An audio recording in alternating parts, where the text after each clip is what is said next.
الحمد لله الحمد لله الواحد القهار.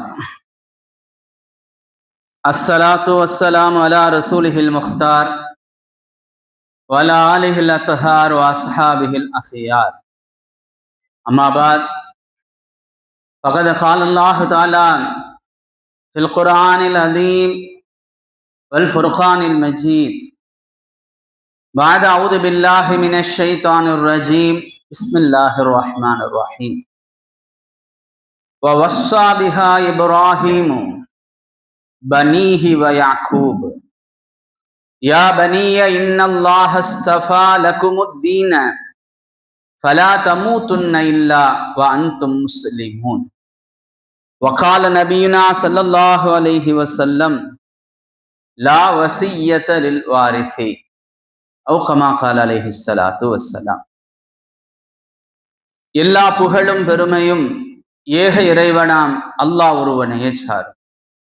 சலாத்தும் சலாமும் அன்னலம் பெருமானார் முஹம்மது நபி ஸல்லல்லாஹு அலைஹி வஸல்லம் அவர்களின் மீதும் அவர்களை பின்பற்றி வழிவந்த உத்தம சத்திய சஹாபாக்கள் சஹாபிய பெண்மணிகள் தாபிகள் தபா தாபிகள் குறிப்பாக இந்த ஜும்மாவுடைய தொழுகையை நிறைவு செய்வதற்காக முன்னமே வருகை தந்து அமர்ந்திருக்கின்ற நம் அனைவர்களின் மீதும் நம்மை பெற்றெடுத்த பெற்றோர்கள், நாம் பெற்றெடுத்த பிள்ளை செல்வங்கள், நம் உற்றார் உறவினர்கள், நம் உடன் பிறந்த சகோதர சகோதரிகள், உலகத்தில் உண்டான அத்துணை முஸ்லிமான ஆண் பெண் அனைவர்களின் மீதும் அல்லாஹு தாலாவுடைய சலாத்தும் சலாமும் அன்பும் அருளும் என்றென்றும் நிலவட்டுமாக. ஆமீன். பெரும் மதிப்பிற்கும் மரியாதைக்கும் உரியவர்களே, உலகத்தில் எல்லா மனிதர்களுக்கும் இறுதி விருப்பம் என்று ஒன்று இருக்கும்.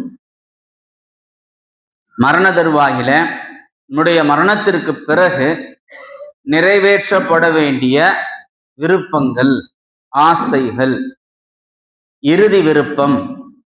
அரபியிலே அதற்கு வசியத் என்று சொல்லுவார்கள்.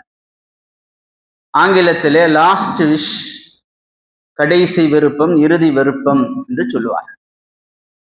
கண்ணியத்திற்குரியவர்களே, ஒவ்வொரு மனிதர்களுடைய தொழில், ஒவ்வொரு மனிதர்களுடைய கலாச்சாரம், பண்பாடு, உலகத்திலே அவர்கள் வாழ்ந்த முறை, துறை, இவைகளை அடிப்படையாக கொண்டு அவர்களுடைய இறுதி விருப்பங்கள் இருக்கும். யூஜின் ஷூமேக்கர் என்று சொல்லப்படக்கூடிய ஒரு புவியியல் அறிஞர், விண்வெளி ஆய்வாளரும் கூட, அவருடைய மிகப்பெரிய விருப்பமாக, இன்னும் சொல்ல போனால் அவருடைய இறுதி விருப்பமாக சந்திரனுக்கு செல்வது, அங்கு சென்று ஆய்வு செய்வது என்பது இருந்தது. ஆனால் அவருடைய உடலிலே இருந்த சில நோய்கள் விண்வெளிக்கு செல்வதற்கு நாசா அவரை அனுமதிக்கவில்லை. அந்த சூழ்நிலையிலேயே ஒரு ஆய்வுக்காக சென்றவர் விபத்திலே இறந்து விடுகிறார். அவருடைய குடும்பத்தார்கள் அவருடைய விருப்பத்தை நிறைவேற்ற வேண்டும் என்று நாசாவிடம் கோரிக்கை வைக்கிறார்கள். நாசாவும் அவருடைய கோரிக்கையை ஏற்கிறது. அவர் இறந்ததற்கு பிறகு அவர் எரிக்கப்பட்டு அவருடைய ஆஸ்தி ஒரு சின்ன டப்பிக்குள், குப்பிக்குள் போடப்பட்டு சந்திரனிலே கொண்டு போய் போடப்பட்டு இருக்கிறது. சந்திரனிலே புதைக்கப்பட்ட முதல் மனிதரும் ஒரே மனிதரும் அவர்தான். அவரவர்களுடைய துறைகளை பொறுத்து அவர்களுடைய ஆசைகள் இருக்கும். பிரிங்கிள் என்று சொல்லப்படக்கூடிய இந்த சிப்ஸ் பாக்கெட் நீங்க பார்த்திருப்பீங்க. அதனுடைய அந்த சிப்ஸ் டப்பா, அந்த நீள் வட்டமான அந்த சிப்ஸ் டப்பா, அதை உருவாக்கியவர், அதை வடிவமைத்தவர் ஹார் என்பது அவருடைய பெயர். அவர் வடிவமைப்புக்கு பிறகுதான் உலகம் முழுவதும் அந்த சிப்ஸ் பாக்ஸ்ங்கிறது அந்த நீள்வட்டத்துல இருக்கும், வட்டமாக நீளமாக இருக்கும். இப்ப அவர் இறந்ததற்கு பிறகு, அவர் இறப்பதற்கு முன்னால் அவருடைய இறுதி ஆசை இப்படி இருந்தது: நான் வடிவமைத்த அந்த டப்பால, பாக்ஸ்ல என்னுடைய ஆஸ்தி கலக்கப்பட்டு புதைக்கப்பட வேண்டும் அப்படிங்கிறது அவருடைய ஆசை. அதே போன்று அவருடைய இறந்ததற்கு பிறகு அவருடைய ஆஸ்தி கரைக்கப்பட்டு அதுல உள்ள வைக்கப்பட்டு அது புதைக்கப்பட்டு அவரவர்களுடைய தொழில், அவர்களுடைய துறைகளுக்கு தகுந்தவாறு அவர்களுடைய இறுதி ஆசை, இறுதி விருப்பம் என்பது இருக்கும். உலகிலே ஒருவர் அதிகார தோரணையோடும் ஆணவத்தோடும் பெருமையோடும் இருப்பாரேயானால் அவருடைய இறுதி ஆசையும் அப்படித்தான் இருக்கும். அதனுடைய பெரும் உதாரணம் அபூஜஹல். பத்ர் போர்ல அபூஜஹல், முஆத், முஅவ்வித் என்கின்ற இரு சிறுவர்களால் பூமியிலே கவிழ்க்கப்படுகிறான், வீழ்த்தப்படுகிறான், குற்றுயிரும் கொலையுருமாக கிடக்கிறான். அப்துல்லாஹ் இப்னு மஸ்ஊத் ரலியல்லாஹு தஆலா அன்ஹு அவர்கள் அவனுடைய தலையை கொய்வதற்காக அவனுக்கு அருகாமையிலே சென்று கழுத்திலே வாளை வைக்கிறார். அப்ப அவன் சொன்ன வார்த்தை இருக்கிறதே, என்னுடைய இறுதி விருப்பம் ஒன்று இருக்கிறது, அதை நிறைவேற்றுங்கள் என்றான். என்ன என்று அப்துல்லாஹ் இப்னு மஸ்ஊத் ரலியல்லாஹு தஆலா அன்ஹு கேட்ட பொழுது, என்னுடைய கழுத்தை உடலுடைய அந்த கழுத்தோடு சேர்த்து வெட்டாதீர்கள், என்னுடைய கழுத்தை தோல் புஜத்தோடு சேர்த்து வெட்டுங்க. எல்லாருக்கும் மாறி கழுத்தை வெட்ட போகும்போது நான் இறந்ததற்கு பிறகு இங்க வச்சு வெட்டாதீங்க, என்னுடைய தோல் புஜத்தோடு சேர்த்து வெட்டுங்கள். அதற்கு அவன் சொன்ன காரணம் இருக்கிறத, வரிசையாக நீங்கள் தலைகளை அடுக்கி வைத்திருக்கின்ற பொழுது என்னுடைய தலை மட்டும் அப்பொழுதுதான் உயர்வாக தெரியும், பெருமையாகவும் கம்பீரமாகவும் என்னுடைய தலை மட்டும் தெரிய வேண்டும் என்பதற்காக என்னுடைய இறுதி வசியத்தாக, இறுதி விருப்பமாக இது இருக்கிறது என்று அவன் சொன்னான். இணையத்திற்குரியவர்களே, அவனுடைய விருப்பம் நிறைவேற்றப்படவில்லை என்பது வேறு. அப்துல்லாஹ் பின் மஸ்ஊத் அவர்கள் சாதாரணமாக அவனுடைய கழுத்தை வெட்டி கொண்டு சென்று விட்டார். இல்ல, உலகத்துல எந்த ஒரு சூழ்நிலையில எப்படி எந்த குணத்தோடு வாழ்கிறார்களோ அதுதான் அவருடைய இறுதி விருப்பமாக அமையும். இணையத்திற்குரியவர்களே, சாதாரணமாக ஒருவருடைய இறுதி விருப்பம் மார்க்க சட்டத்திற்கு உட்பட்டு, அவர் எந்த நாட்டிலே இருக்கிறாரோ அந்த நாட்டுடைய சட்டத்திற்கும் உட்பட்டு, பிறருக்கு பயன் தருகின்ற வகையில, பிறருக்கு தொல்லை தராத வகையில இருக்குமேயானால் அந்த விருப்பத்தை நிறைவேற்றும். மரண சமயத்துல செய்யப்படுகின்ற வசியத், மரண விருப்பம், இறுதி விருப்பம், இறுதி ஆசை, அதை இந்த 4 நிபந்தனைகளுக்கு உட்பட்டு இருந்தா, மார்க்க சட்டத்திற்கு முரணாக இருக்கக்கூடாது, அந்த நாட்டினுடைய சட்டத்திற்கும் முரணாக இருக்கக்கூடாது, பிறருக்கு நன்மை தரக்கூடியதாக இருக்கணும், தொல்லை தரக்கூடியதாக இருக்கக்கூடாது. அப்படி இருக்கின்ற பட்சத்துல அவைகளை நிறைவேற்ற வேண்டும். இன்னும் சொல்ல போனால் ஒரு வகையில அது கடமையும் கூட, அந்த விருப்பத்தை நிறைவேற்றுவது கடமையும் கூட. கணியத்திற்குரியவர்களே, உலகத்திலே ஆகச் சிறந்த இறுதி விருப்பம், ஆகச் சிறந்த வசியத் என்று சொன்னால் அது நபிமார்களுடைய வசியத். அல்லாஹ் குர்ஆன்ல இப்ராஹிம் அலைஹிஸ்ஸலாம் அவர்கள் தன்னுடைய பிள்ளைகளுக்கு பனீஹி வசியத் செய்தார்கள், இறுதி விருப்பத்தை தெரிவித்தார்கள். யாக்கூப் அலைஹிஸ்ஸலாத்து வஸ்ஸலாம் அவர்களும் தன்னுடைய பிள்ளைகளுக்கு இறுதி உபதேசத்தை, இறுதி விருப்பத்தை தெரிவித்தார்கள். இப்ராஹிமு பனீஹி வ யாக்கூப யா பனிய, எனது அருமை பிள்ளைகளே, இன்னல்லாஹ் இஸ்தஃபா லகுமுத்தீன ஃபலா தமூதுன்ன இல்லா வ அன்தும் முஸ்லிமூன்.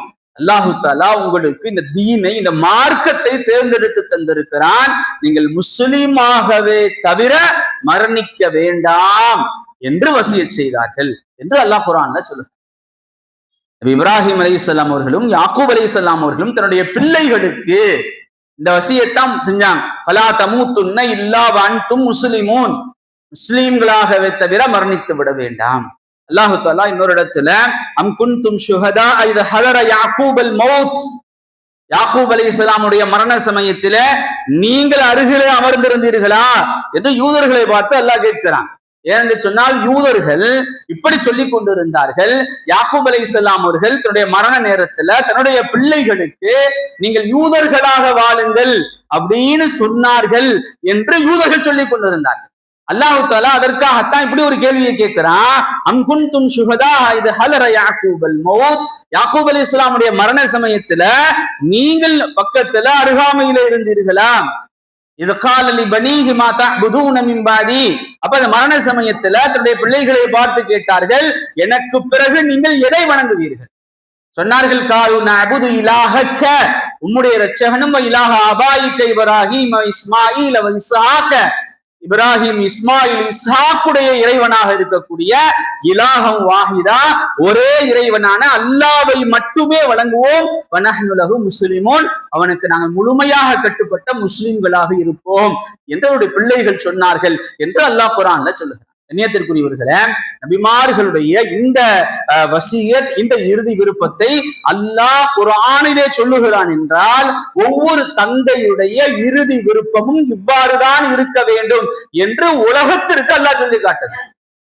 ஒவ்வொரு தந்தையுடைய இறுதி விருப்பமும் தன்னுடைய பிள்ளைகளுக்கு மௌத்தா போற சமயத்துல, மரணிக்கின்ற சமயத்துல, அந்த மரண தருவாயில உயிர் ஊசலாடி கொண்டிருக்கிற சமயத்துல தன்னுடைய பிள்ளைகளை வரவழைத்து அவர்களுக்கு, நீங்கள் ஈமானோடு இஸ்லாத்தோடு உலகத்துல வாழணும், உலகத்துல மரணிக்கணும், ஈமான் இல்லாமல் இஸ்லாம் இல்லாமல் நீங்கள் மரணித்து விடக்கூடாது அப்படிங்கிற வசியத்தை, இறுதி விருப்பத்தை ஒவ்வொரு தகப்பனாரும் ஒவ்வொரு தந்தையும் செய்ய வேண்டும் என்பதற்காகத்தான் அல்லாஹு தஆலா அந்த நபிமார்களுடைய அந்த இறுதி விருப்பத்தை குர்ஆன்ல பதிவு செய்தார். நேத்திற்குரியவர்களே, முஸ்னத் அஹ்மதுல ஒரு ஹதீஸ் வருகிறது. ரசூலுல்லாஹி ஸல்லல்லாஹு அலைஹி வஸல்லம் அவர்கள் கூறுவார்கள், நூஹ் அலைஹிஸ்ஸலாத்து வஸ்ஸலாம் அவர்கள் தன்னுடைய மரண சமயத்துல தன்னுடைய பிள்ளைகளிடத்துல சொன்னார்கள், உங்களுக்கு நான் 2 காரியத்தை செய்ய வேண்டும் என்றும் 2 காரியத்தை செய்ய வேண்டாம் என்றும் உங்களுக்கு நான் இறுதி உபதேசமாக செய்கிறேன், இறுதி விருப்பமாக உங்களிடத்திலே தெரிவிக்கிறேன் என்று சொல்லிவிட்டு, செய்ய வேண்டிய 2 காரியங்களில் முதலாவது லா இலாஹ இல்லல்லாஹ் என்ற கலிமாவை படித்து தெரிந்து உள்வாங்கி அதன்படி நம்பிக்கை வைத்து அதன்படி வாழுவது. லா இலாஹ இல்லல்லாஹ் என்று பொதுவான ஒரு வார்த்தையை சொல்லிவிடுகிறார்கள். அதனுடைய அர்த்தம் என்னவென்றால், லா இலாஹ இல்லல்லாஹ் மொழியணும், லா இலாஹ இல்லல்லாஹ் உணரணும், லா இலாஹ இல்லல்லாஹ் படி வாழணும், லா இலாஹ இல்லல்லாஹ் படி மரணிக்கணும் அப்படிங்கிறது அதனுடைய பொருள். சொன்னார்கள். அதற்கு அடுத்து நூஹ் அலைஹிஸ்ஸலாத்து வஸ்ஸலாம் அவர்கள் லா இலாஹ இல்லல்லாஹ் என்ற கலிமாவை ஒரு தட்டிலும் 7 வானம் 7 பூமியை ஒரு தட்டிலும் வைத்தால் கலிமாவுடைய தட்டு கனத்தால் தாழ்ந்துவிடும். கலிமாவை நடுவிலே வைத்து 7 வானத்தையும் 7 பூமியையும் நீங்கள் வளையமாக்கி வைத்தாலும் கலிமாவுகள் அனைத்தையும் உடைத்துக் கொண்டு வெளியே வந்துவிடும். ஆதலால் நீங்கள் செய்ய வேண்டிய முதல் விஷயம் லா இலாஹ இல்லல்லாஹ். 2வது விஷயம் சுப்ஹானல்லாஹி வ பிஹம்திஹி என்பதை நீங்கள் சொல்லிக்கொண்டே இருங்கள். காரணம், சுப்ஹானல்லாஹி வ பிஹம்திஹி என்பதுதான் எல்லா படைப்பினங்களுடைய துதியாக இருக்கிறது. எல்லா படைப்பினங்களும் அதை கொண்டுதான் தஸ்பீஹ் செய்து கொண்டிருக்கு. எல்லா படைப்பினங்களுக்கும் அதை கொண்டுதான் ரிஸ்க் கொடுக்கப்படுகிறது. எனவே சுப்ஹானல்லாஹி வ பிஹம்திஹி என்பதை சொல்லி செய்ய வேண்டிய 2 காரியங்கள் லா இலாஹ இல்லல்லாஹ், 2வது சுப்ஹானல்லாஹி வ பிஹம்திஹி. செய்யக்கூடாத 2 காரியங்கள், 1 அஷ்ஷிர்க், அல்லாஹ்வுக்கு இணை வைக்க கூடாது, 2 அல் கிப்ர், பெருமையாக நடந்து கொள்ளக்கூடாது. இந்த 2 விஷயங்களை செய்யணும், இந்த 2 விஷயங்களை செய்யக்கூடாது என்று நூஹ் அலைஹிஸ்ஸலாத்து வஸ்ஸலாம் அவர்கள் தன்னுடைய மகனுக்கு செய்த உபதேசத்தை, இறுதி உபதேசத்தை, வசியத்தை நபி ஸல்லல்லாஹு அலைஹி வஸல்லம் அவர்கள் இந்த சமூகத்திற்கு சொல்லி காட்டுகிறார்கள் என்றால், கண்ணியத்திற்குரியவர்களே, ஒவ்வொரு தகப்பனாரும் தந்தைமார்களும் தன்னுடைய பிள்ளைகளுக்கு கலிமாவோடு வாழணும், திக்ரோடு வாழணும், ஷிர்கோடு வாழக்கூடாது, அல்லாஹ்வுக்கு இணை வைக்க கூடாது, பெருமையாக அல்லாஹ் எதையெல்லாம் தடை செய்திருக்கிறானோ அவைகளெல்லாம் விட்டுவிட வேண்டும் என்று வசியத் செய்யணும் அப்படிங்கிறது அதனுடைய பொருளாக இருக்கு. இணையத்திற்குரியவர்களே, நபி ஸல்லல்லாஹு அலைஹி வஸல்லம் அவர்களுடைய அருமை மகளார் ருக்கையா ரலியல்லாஹு தஆலா அன்ஹா அவர்களுக்கு தட்டம்மை நோய் அது சரியாகாமல் கொஞ்சம் கொஞ்சமாக அவருடைய உயிர் பிரிகின்ற தருவாயில இருக்கிறது. ருக்கையா ரலியல்லாஹு தஆலா அன்ஹா நபி ஸல்லல்லாஹு அலைஹி வஸல்லம் அருமை மகளார், உஸ்மான் ரலியல்லாஹு தஆலா அன்ஹுடைய அருமை துணைவியார். இப்ப அவர்களுடைய மரண நேரம், கடைசி நேரம், இப்ப தன்னுடைய கணவரிடத்துல அவருடைய இறுதி ஆசையை சொல்றாங்க. முதலாவது, என்னுடைய தகப்பனாரை நான் பார்க்க வேண்டும். 2வது, என்னுடைய சகோதரி ஜைனப் ரலியல்லாஹு தஆலா அன்ஹா அவர்களையும் நான் பார்க்க. இந்த 2 என்னுடைய ஆசைங்கிறாங்க. உஸ்மான் ரலியல்லாஹு தஆலா அன்ஹு இந்த 2 ஆசையும் கேட்டுட்டு கண்ணெல்லாம் கலங்கி அழுகிறார்கள். அவ்வளவு வெதும்பி போகிறார்கள், அவ்வளவு சங்கடமாகி போகிறார்கள். நிறைவேற்ற முடியவில்லையே என்கின்ற பெரும் வேதனையோடு இதயம் வெடித்து வெளியே வந்து விடுமோ அப்படின்னு எழுதுறாங்க. அந்த அளவுக்கு கவலைப்படுறாங்க. அதே சூழ்நிலையில் அவருடைய உயிர் கொஞ்சம் கொஞ்சமாக பிரிந்து விடுகிறார். இணையத்திற்குரியவர்களே, ரசூலுல்லாஹி ஸல்லல்லாஹு அலைஹி வஸல்லம் பத்ர் போர்ல இருந்தாங்க. உஸ்மான் ரலியல்லாஹு தஆலா அன்ஹு அவர்கள் அதனாலதான் பத்ர் போருக்கே வர வேண்டாம்னு சொன்னாங்க. ரக்கையா கூடம் சரியில்லை, நீங்க பக்கத்துல இருந்து பாத்துக்குங்க அப்படின்னு சொல்லி. இப்ப பத்ர் போர்ல இருக்கிற ரசூலுல்லாஹி ஸல்லல்லாஹு அலைஹி வஸல்லம் அவர்களை வரவழைக்க முடியாது. இரண்டாவது அவருடைய சகோதரி ஸைனப் ரலியல்லாஹு தஆலா அன்ஹா மக்காவுல இருந்தாங்க. அவர்களையும் இப்பொழுது வர வைக்க முடியாது. இந்த ரெண்டு இறுதி ஆசையும் நிறைவேற்ற முடியாத ஒரு சூழல்ல இருக்கிறோமேங்கிற ஒரு பெரிய கவலை. வஃபாத்தாகி விடுகிறார்கள், அடக்கம் செய்து விடுகிறார்கள். ரசூலுல்லாஹி ஸல்லல்லாஹு அலைஹி வஸல்லம் அவர்கள் பத்ர் போர் முடிந்து வந்ததற்கு பிறகு தன்னுடைய மகளுடைய மரண செய்தி கேட்டு நேரா கபருக்கு சென்று ஜன்னத்துல் பக்கீயுக்கு சென்று அவர்களுக்காக அந்த இடத்துல அவருடைய பாவ மன்னிப்புக்காக துவா செய்தார்கள் அப்படின்னு நம்ம ஹதீஸ் பார்க்கிறோம். இணையத்திற்குரியவர்களே, பொதுவாக மரண தருவாயில இருக்கக்கூடியவர்களுக்கு சில விருப்பங்கள் இருக்கும். யாராவது மனக்கசப்புகளோடு இதுவரை இருந்திருந்தால், யாருடையாவது சண்டை ஓட்டு இருந்தால் அவர்களை பார்க்கணும், அவர்களிடத்துல மன்னிப்பு கேட்கணும். அல்லது தனக்கு பிரியமானவர்கள் யாராவது இருந்திருந்தால் கடைசி சமயத்துல அவர்களை பார்க்கணும் அப்படிங்கிற விருப்பங்கள் யதார்த்தமானது, உலக நடைமுறைகள்ல இருக்கக்கூடியது.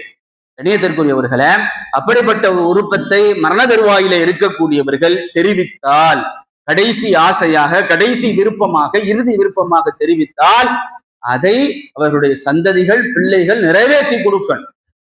என்ன பிரச்சனைன்னா, எப்ப நிறைவேற்ற மாட்டார்கள் என்று சொன்னால், குடும்ப பிரச்சனையாக இருந்து அவர்கள் யாராவது ஒதுங்கி போயிருக்கிறார்கள். 2 பிள்ளைகள், சகோதரர்கள் இருக்கிறார்கள். ஒரு பிள்ளையுடைய வீட்டுல இருக்காங்க, இன்னொரு பிள்ளையோடு பேச்சுவார்த்தை இல்லாமல் இருக்கிறது. இப்ப இந்த அம்மாவுக்கு தன்னுடைய இன்னொரு மகனையும் பார்க்கணுங்கிற ஆசை ஏற்படுது. அந்த பிரியத்தினுடைய வெளிப்பாடு பெற்ற தாய் அல்லவா ஏற்படுது. இப்ப இந்த சமயத்துல அவரை எதுக்கு நீ பார்க்கணும்னு ஆசைப்படுற, அவன் தான் உன்னைய விட்டுட்டு போயிட்டான் இல்லையா அப்படின்னு இருக்கக்கூடியவர்கள் அந்த விருப்பத்திற்கு மறுப்பு தெரிவித்து அந்த விருப்பத்தை நிறைவேற்றாமல் இருந்து விடக்கூடாது. பெரும்பாலான இடங்கள்ல இவைகள் நடக்கிறது. ஆனால் அந்த இறுதி விருப்பம் நிறைவேற்றப்படாமலேயே சில உயிர்கள் இந்த உலகத்திலிருந்து பிரிந்தும் விடுகிறது. இணையத்திற்குரியவர்களே, அப்படியான விருப்பங்கள் தெரிவிக்கப்படுமேயானால் மரண தருவாயில உங்களுடைய சண்டை, உங்களுடைய சச்சரவு, உங்களுடைய ரோஷம் இவைகளெல்லாம் விட்டு அந்த சென்று கொண்டிருக்கிற அந்த உயிருக்கு மதிப்பளித்து, அந்த கடைசி அந்த வசியத்துக்கு மதிப்பளித்து அவர்களை பார்க்க அனுமதியுங்கள், அவர்களை வரவழையுங்கள். சில பேர்கிட்ட சண்டை போட்டிருப்பாங்க, அவர்களை பார்த்து கையை பிடிச்சி என்னை மன்னிச்சிருங்க அப்படின்னு சொல்லணும்னு தோணும்.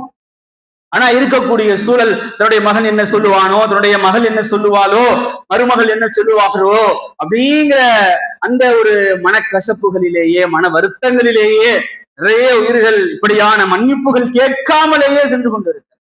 இணையத்திற்குரியவர்களே, அதற்கு காரணமாக நாம் இருந்துவிடக் கூடாது என்பதை கவனத்திலே கொள்ள வேண்டும். அதே போன்று நம்ம வர்றதுக்குள்ள உயிர் போய்விட்டது என்றால், நம்மளை விரும்பினாங்க, பார்க்கணும் விரும்பினாங்க, ஆனா நம்ம சேர முடியாத ஒரு சூழ்நிலையிலே உயிர் போய்விட்டது என்றால் அவருடைய குடும்பத்தார்களை சந்தித்து அவர்களுக்கு ஆறுதல் சொல்லி அவர்களுடைய கபறுகளுக்கு சென்று அவர்களுக்காக துவா செய்வதும் நபி வழியாக இருக்கிறார்.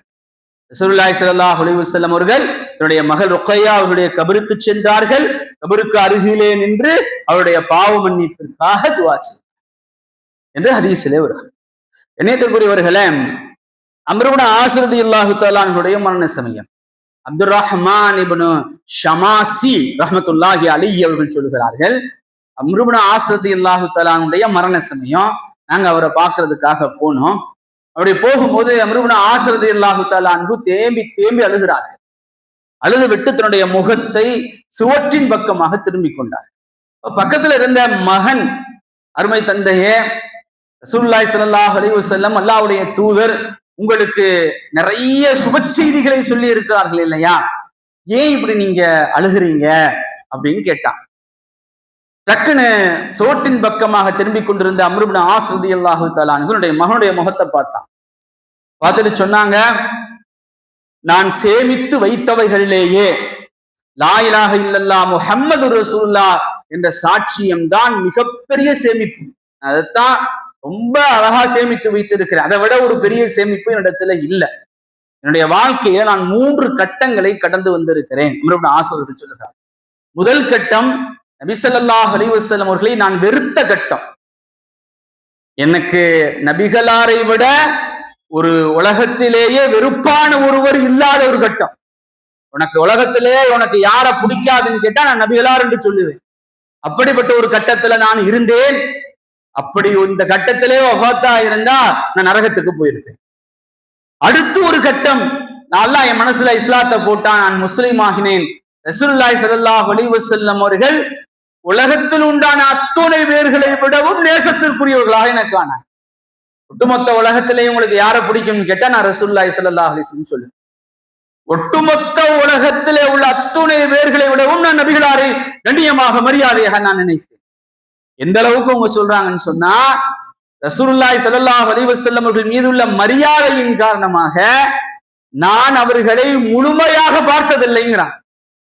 ஒரு காலம் என்கிட்ட நீங்க ரசூலுல்லாவை வர்ணிங்க அப்படின்னு சொன்னா என்னால வர்ணிக்க முடியாது.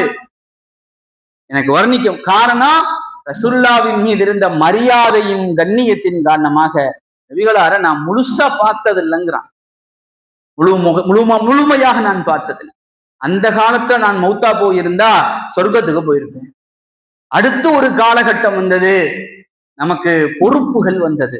ரசூலுல்லாவுடைய காலத்திற்கு பிறகு ஜனாதிபதி அபூபக்கர் சித்திக் ரலியல்லாஹு அன்ஹு, உமருல்லாவுடைய ஆட்சி காலங்கள்ல பெரும் சஹாபாக்கள் ஜனாதிபதிகளாக பொறுப்பாளர்களாக பல நாடுகளுக்கு அனுப்பப்பட்டார்கள். அப்படி அம்ர் இப்னு ஆஸ் அவர்கள் ஒரு நாட்டினுடைய ஜனாதிபதியாக, ஆளுநராக, ஒரு நாட்டினுடைய ஆளுநராக இருந்திருக்கிறார்கள்.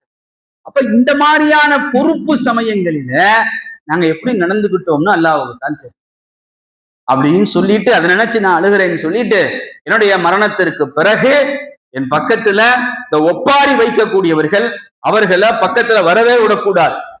இணையத்திற்குரியவர்களை, மார்க்கத்துல ஒப்பாரி என்பது கிடையாது. இந்த மரண வீடுகள்ல நம்ம பார்த்தோம்னு சொன்னா எவ்வளவு விருப்பமானவர்களாக பிரியமானவர்களாக இருந்தாலும் ஒப்பாரி வைக்கிறத தவிர்த்துக்கள். மாற்று மதத்தவர்களுடைய கலாச்சாரம் அது. சில விஷயங்கள், அழுகையை தாண்டி சில வார்த்தைகள் வரும். இந்த வார்த்தைகள்ல கவனமா இருக்கணும். ஷிர்கான வார்த்தைகள், அல்லாஹ்வை திட்டுவதற்குண்டான வார்த்தைகள், காலத்தை திட்டுவதற்குண்டான வார்த்தைகள், இவையெல்லாம் வந்துடவே கூடாது. நிறைய வீடுகள்ல, நிறைய மரண நேரங்கள்ல இதெல்லாம் நம்ம காதுல வாங்குறோம், கேட்கிறோம். மிகப்பெரிய தவறு, மிகப்பெரிய ஷிர்க், மிகப்பெரிய பாவம். அதெல்லாம் நமக்கு விருப்பமானவர்களுடைய மரணம் ஜீரணிக்க முடியாமல் தான் இருக்கும். அதைத்தான் கட்டுப்படுத்தணும். அதைத்தான் வார்த்தைகளை கட்டுப்படுத்தணும். அதை ஒப்பாரியாக வெளிப்படுத்துவது என்பது மார்க்கம் அனுமதிக்காத ஒன்று. அம்ர் இப்னு ஆஸ் ரலியல்லாஹு தஆலா அன்ஹு தெளிவாக சொன்னார்கள், ஒப்பாரி வைக்கக்கூடியவங்களை என் பக்கத்துல நெருங்க விடாதீங்க, நெருப்பையும் நெருங்க விடாதீங்க. அன்றைய காலத்துல ஒரு பழக்கம் இருந்துச்சு, அதனால நெருப்பு கொண்டு அந்த நெருப்பையும் பக்கம் நெருங்க விடாது. என்னை அடக்கம் செய்ததற்கு பிறகு என் மீது மண்ணை போட்டு விட்டு ஒரு ஒட்டகத்தை அறுத்து அதை பங்கிடுகின்ற அளவுக்கு அங்கேயே நில்லுங்கள், எனக்கு அது ஒரு மன நிம்மதியை தரும். இந்த வார்த்தையை சொல்றாங்க அம்ர் இப்னு ஆஸ் ரலியல்லாஹு. கண்ணியத்திற்குரியவர்களே, அப்படி நிற்கின்ற பொழுது எனக்கு என் சொந்தங்கள் எல்லாம் என் பக்கத்திலே இருக்கிறார்கள் என்ற ஒரு தைரியத்தோடு மலக்குமார்களுடைய அந்த கேள்விக்கு நான் தயாராவேன். அம்ர் இப்னு ஆஸ் ரலியல்லாஹு தஆலா சொல்லுவாங்க. கண்ணியத்திற்குரியவர்களே, மௌத்து அடக்கியதற்கு பிறகு பக்கத்துல அந்த கபருக்கு அருகாமையிலே நின்று மௌத்தானவருக்காக வேண்டி இஸ்திக்ஃபார் செய்வது நபியினுடைய வழி. இஸ்தக்ஃபிரு லிஅஹீக்கும், ரசூலுல்லாஹி ஸல்லல்லாஹு அலைஹி வஸல்லம் அவர்கள் சொன்னார்கள், உம்முடைய சகோதரருக்கு நீங்கள் பாவ மன்னிப்பு கேளுங்கள். அவர் தஸ்பீத், உறுதியாக இருப்பதற்கு நீங்கள் அவருக்காக துஆ செய்யுங்கள். அல்லாஹு தஆலா சில கேள்விகளை மலக்குமார்கள் மூலம் கேட்க போகிறான். அந்த கேள்விகளுக்கு அவர் பதில் சொல்லணும், உறுதியாக இருக்கணும். நீங்க அவருக்காக அந்த சமயத்துல துஆ செய்யுங்க. இப்பொழுது அவர் கேள்வி கேட்கப்பட்டு கொண்டிருக்கிறார் என்று ரசூலுல்லாஹி ஸல்லல்லாஹு அலைஹி வஸல்லம் சொன்ன செய்தி அபூதாவுதுல பதிவு செய்யப்பட்டிருக்கிறது. இணையத்திற்குரியவர்களே, மரணமானவர்கள் அடக்கம் செய்யப்பட்டதற்கு பிறகு அந்த இடத்துல நின்று அவர்களுக்காக சிறிது நேரம் இஸ்திக்ஃபார் செய்வது, துஆ செய்வது நபியினுடைய வழியை சார்ந்தது. அம்ர் இப்னு ஆஸ் ரலியல்லாஹு தஆலா அன்ஹு அதையே தன்னுடைய விருப்பமாகவும் தெரிவிக்கிறார். இணையத்திற்குரியவர்களே, அம்ர் இப்னு ஆஸ் ரலியல்லாஹு தஆலா அந்த இறுதி விருப்பம் அப்படியே நிறைவு செய்யப்பட்டது. இணையத்திற்குரியவர்களே, ஆஸ் இப்னு வாயில் என்கின்ற ஒரு மனிதர், அம்ர் இப்னு ஆஸ் ரலியல்லாஹு தஆலா அன்ஹு தான் இந்த செய்தியையும் சொல்கிறார்கள். ஆஸ் இப்னு வாயில் என்கின்ற ஒரு மனிதருக்கு 2 பிள்ளைகள் இருந்தார். அந்த 2 பிள்ளைகளிடத்திலும் அவர் மரணிக்கிற சமயத்துல சொன்னார், எனக்காக 100 அடிமைகளை நீங்கள் விடுதலை செய்யுங்கள்னு சொன்னார். என்னுடைய இறுதி விருப்பம். இப்ப அந்த 2 பேரில் ஒருவர் ரசூலுல்லாஹி ஸல்லல்லாஹு அலைஹி வஸல்லம் இடத்துல யார் ரசூலல்லாஹ், என்னுடைய தகப்பனார் 100 அடிமைகளை உரிமையிடச் சொல்லி வசியத் செய்தார். என்னுடைய சகோதரர் அவருடைய பங்குக்காக 50 அடிமைகளை உரிமையிட்டு விட்டார். நான் அந்த 50 அடிமைகளை அவர் சார்பாக உரிமையிடட்டுமான்னு கேட்டாங்க. ரசூலுல்லாஹி ஸல்லல்லாஹு அலைஹி வஸல்லம் இடத்துல கேள்வி கேட்டாங்க. அவர் முஸ்லீமாக இருந்தால் நீங்கள் அவருக்காக உரிமையிடுங்கள், அவருக்காக தர்மம் செய்யுங்கள், அவருக்காக ஹஜ் செய்யுங்கள், அல்லாஹு தஆலா அவரின் சார்பாக அதை ஏற்றுக்கொள்வான். கண்ணியத்திற்குரியவர்களே, ரசூலுல்லாஹி ஸல்லல்லாஹு அலைஹி வஸல்லம் உடைய வார்த்தை அபூதாவுதுல ஹதீஸ் பதிவு செய்யப்பட்டிருக்கிறது. மரணித்தவர்களின் சார்பாக செய்யப்படுகின்ற தர்மம், செய்யப்படுகின்ற ஹஜ், செய்யப்படுகின்ற உரிமையிடுகின்ற செயல் அவர்களின் சார்பாக ஆனா என்ன ஒரு ஷரத்து நிபந்தனைன்னு கேட்டா, முஸ்லீமாக, ஆஸ் இப்னு வாயில் முஸ்லீமாக இல்லை அப்படிங்கிறது தான் செய்தி. கண்ணியத்திற்குரியவர்களே, ஒரு மனிதர் வஃபாத் ஆகி விடுவாரேயானால் கவனமாக இருக்கணும். 4 காரியங்கள் அவருடைய சொத்தின் மூலமாக செய்யப்படும். வஃபாத் ஆயிட்டாருன்னு சொன்னா 4 காரியங்கள் அவருடைய சொத்து இருந்து செய்யப்படும். முதலாவது அவருடைய ததுஃபீன், அவருடைய தஃபன், கஃபனுக்குண்டான அந்த செலவுகள், அவரை குளிப்பாட்டுறது, அவருடைய குழி நோன்றது, அவருடைய ஜனாசாவுடைய மற்ற விஷயங்கள் அத்தனையும் அவருடைய சொத்திலிருந்து செய்யப்படணும். பிள்ளைகள் செய்கிறார்கள் அப்படிங்கிறது அவருடைய விருப்பத்தை பொறுத்து. முறை என்னன்னு சொன்னா, சட்டம் என்னன்னு சொன்னா, யார் மரணித்தாரோ அவருடைய சொத்திலிருந்து அவருடைய இந்த காரியங்கள் செய்யப்பட வேண்டும். முதல் விஷயம். இரண்டாவது, அவருடைய சொத்திலிருந்து கடன்கள், அவருக்கு கடன் இருந்துச்சுன்னு சொன்னா கடன்கள் நிறைவேற்றப்பட வேண்டும். அவருடைய சொத்துல இருந்தா முதல்ல நிறைவேற்றணும். அவருடைய சொத்து எதுவும் இல்லை, எதுவும் விட்டுட்டு போகலன்னா அவருடைய பிள்ளைகள் அதற்கு பொறுப்பாகுவார்கள். அவருடைய சொத்து இருந்துச்சுன்னு சொன்னா அவருடைய சொத்திலிருந்து அவருடைய கஃபன் தஃபனுடைய செலவுகள் போக இந்த கடன்கள் நிறைவேற்றப்பட வேண்டும். மூன்றாவதாக அவர் செஞ்ச வசியத், இந்த பள்ளிவாசலுக்கு இவ்வளவு கொடுத்துருங்க அப்படின்னு வசியத் செய்கிறார். இவர் ஏழையா இருக்கிறார், இவருக்கு இவ்வளவு கொடுத்துருங்க அப்படின்னு வசியத் செய்கிறார். அப்படின்னா அந்த வசியத்தை நிறைவேற்றணும். அதுவும் அவருடைய சொத்திலிருந்து 1/3 பகுதி மட்டும்தான். முழு சொத்தையும் அவர் வசியத்தாக எழுத முடியாது. முழு சொத்தையும் வசியத்தாக எழுதக்கூடாது. இன்னொரு விஷயம், வாரிசுகளுக்கு வசியத்து கிடையாது. என்னுடைய மகனுக்கு நீங்க எவ்வளவு கொடுத்துருங்க, என்னுடைய மகளுக்கு இவ்வளவு கொடுத்துருங்க அப்படிங்கிறது வசியத்தாக ஏற்றுக்கொள்ளப்பட மாட்டாது. லா வசியத்த லில் வாரிசி, வாரிசுகளுக்கு வசியத் கிடையாது. ரசூலுல்லாஹி ஸல்லல்லாஹு அலைஹி வஸல்லம் அவர்கள் கூறியிருக்கிறார். நிறைய இடங்கள்ல பிரச்சனை என்னன்னு சொன்னா, என்னுடைய மகளுக்கு என்னுடைய மகனுக்கு இதை கொடுத்துருங்க, இதை கொடுத்துருங்க. அவருடைய உயிரோடு இருக்கின்ற காலத்துல அவர் கொடுத்தார்னா அது வேற விஷயம். கண்ணியத்திற்குரியவர்களே, உயிரோடு இருக்கின்ற பொழுது அவர் என்ன வேண்டுமானாலும் செய்து கொள்ளலாம், அது அவருடைய உரிமை. அவர் 10,000 ரூபாய் வைத்திருக்கிறான்னு சொன்னா அந்த 10,000 ரூபாய் அவர் என்ன வேணாலும் பண்ணிக்கலாம். அவர் தன்னுடைய செலவுக்கு வச்சுக்கலாம், பள்ளிவாசலுக்கு கொடுக்கலாம், மகனுக்கு 5,000 ரூபாய், மகளுக்கு 5,000 ரூபாய் கொடுக்கலாம், அல்லது ஒரு மகனுக்கே 10,000 ரூபாயும் கொடுக்கலாம், அல்லது 2 பேருக்கு 3 ரூபாய் குடிச்சு 6,000 ரூபாய் வேற யாருக்காவது மனைவிக்கு கொடுக்கலாம். அது அவருடைய விருப்பம். உயிரோடு இருக்கின்ற பொழுது மரணித்து விட்டார் என்றால் அது இந்த 4 முறைகள்ல தான் செய்யணும். பிள்ளைகளுக்கு வசியத் கிடையாது. மகனுக்கு நீங்க இந்த வீட்டை மகனுக்கு கொடுத்துருங்க, இந்த வீட்டை மகளுக்கு கொடுத்துருங்க அப்படிங்கிறது கிடையாது. அது ஏற்றுக்கொள்ளப்படாது. லா வசியத்த லில் வாரிசி. அப்ப வாரிசுகளுக்கு அல்லாத வசியத்து, மற்ற ஏழைகளுக்கு அதை எதுன்னு கொடுத்துருக்கான்னு சொன்னா அதுலயும் 1/3 பங்கு மட்டும்தான். 1/3 பங்கை தாண்டி இந்த வசியத்து போய்கிட்டு இருந்துன்னு சொன்னா ஸ்டாப் பண்ணிடணும். அவருடைய அந்த யாரெல்லாம் வாரிசுதாரர்களோ அவர்களிடத்துல கேட்கணும், இதை தாண்டி போயிட்டு இருக்கு, இப்ப சொத்துல இருந்து கொடுத்துக்கலாமான்னு எல்லாருடைய அனுமதியும் இருந்தா அடுத்து செய்யலாமே தவிர 1/3 பகுதி மட்டும்தான் வசியத்திற்கு பயன்படும். இப்ப இந்த 3 முடிஞ்சதற்கு பிறகு 4வதாக இருக்கின்ற அந்த மீத சொத்துக்களை முறையாக ஷரியத் முறைப்படி ஆணுக்கு 2 பங்கு, பெண்ணுக்கு 1 பங்கு, தாய்மையர்களுக்கு சுதுசார்ல 1 பங்கு அப்படிங்கிற அந்த அடிப்படையில இவைகள் பிரிக்கப்படணும். நிறைய இடங்கள்ல என்னன்னு சொன்னா, மகளுக்கு 100 பவுனை போட்டு கட்டி கொடுத்தாச்சு, அதனால சொத்துல பங்கு இல்ல அப்படிங்கிறது பரவலாக இருந்து கொண்டிருக்கிறது. தவறு. அப்படி கிடையாது. சொத்துங்கிறது தகப்பனாவுடைய பெயர்லயோ தாயாவுடைய பெயர்ல இருந்துச்சுன்னு சொன்னா நிச்சயமாக அதுல மகளுக்கும் பங்குண்டு. நீங்க 1 கிலோ நகை போட்டு கட்டி கொடுத்தாலும் சரியே, நீங்க தனியா ஒரு வீடு கட்டி கொடுத்திருந்தாலும் சரி, மக தனக்கு வரக்கூடிய பங்க அத்தா அம்மாக்கு நிறைய செஞ்சுட்டாங்க அப்படின்னு பாகப்பிரிவினை செய்ததற்கு பிறகு விட்டு கொடுத்துக்கலாம், அதை திருப்பி கொடுத்துக்கலாம், பண்ணிக்கலாம், அது வேற.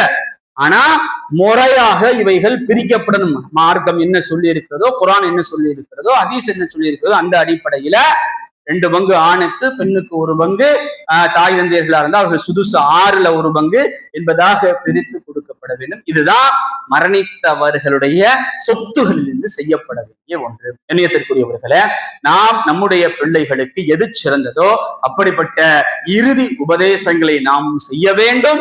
நமக்கு எது செய்யப்பட்டிருக்கிறதோ அவைகளை முறையாக சரியாக பயன்படுத்தி அதன் மூலமாக அல்லாஹு தஆலா எல்லா வகையான நலவுகளையும் தந்தருள்வானாக. வாஹிரு தஅவானா அல்ஹம்துலில்லாஹி.